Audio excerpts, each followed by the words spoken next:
తులారాశి చెప్పుకుందాం.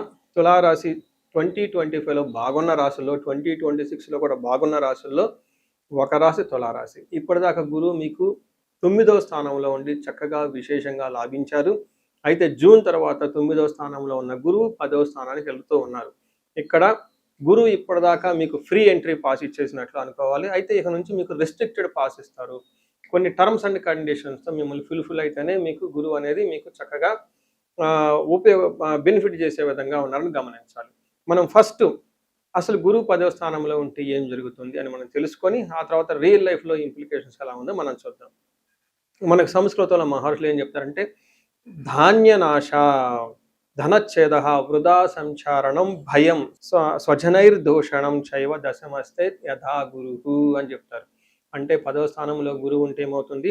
ధాన్యనాశ, ధాన్యాన్ని కోల్పోతుంటారు. ధనచ్ఛేద, వచ్చిన ధనం ఇలా కింద పడితే అలా వెళ్ళిపోతుంది. బగబగ మాడే మంటల్లో, బగబగ ఎండల్లో ఒక చిన్న వర్షం పడితే భూమి సరిగా అంటుకోదు. అలా మీకు వచ్చే ఎంత డబ్బు వచ్చినా మీ అవసరాలకు సరిపడా విధంగా ఉండదని గమనించుకోవాలి. వృధా సంచారణం, ఎక్కువగా అటు ఇటు ట్రావెల్ చేస్తూ ఉంటారు. వాటి వల్ల మీకు ఎలాంటి ఉపయోగం అయితే ఉండదు.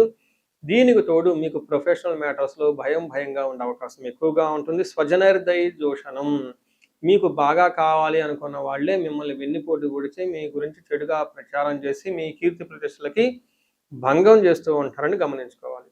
అయితే కొన్ని కండిషన్లు చెప్పిన విధంగా యాజ్ ఇట్ ఈజ్గా ఇవన్నీ జరుగుతాయని మనం అనుకోకూడదు.